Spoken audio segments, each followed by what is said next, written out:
Halloween, a night of costumes, trick-or-treating, and spooky decorations.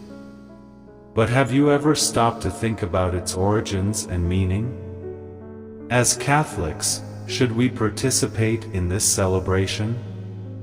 Let's explore the truth behind Halloween. Halloween originated from the ancient Celtic festival of Samhain, marking the end of the harvest season. The Celts believed that on October 31st, the boundary between the living and the dead blurred. They would wear costumes and light bonfires to ward off spirits. As Christianity spread, the early church established All Saints' Day on November 1st to honor martyrs and saints.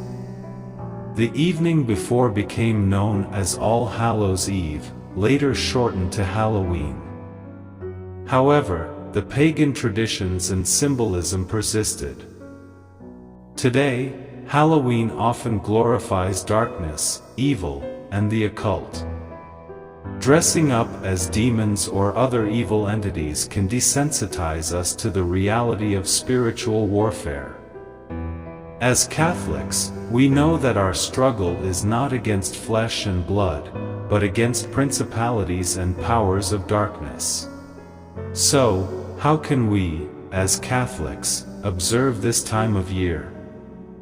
We can focus on the communion of saints, honoring those who have gone before us.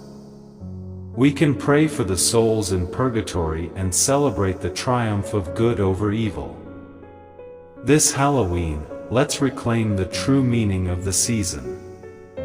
Let's focus on the light of Christ, not the darkness of the world. Let's teach our children about the saints, the martyrs, and the victory of good over evil. May we shine the light of Christ in the darkness. May our children grow in faith, hope, and love. And may we always remember, we are not of this world, but of the kingdom of God.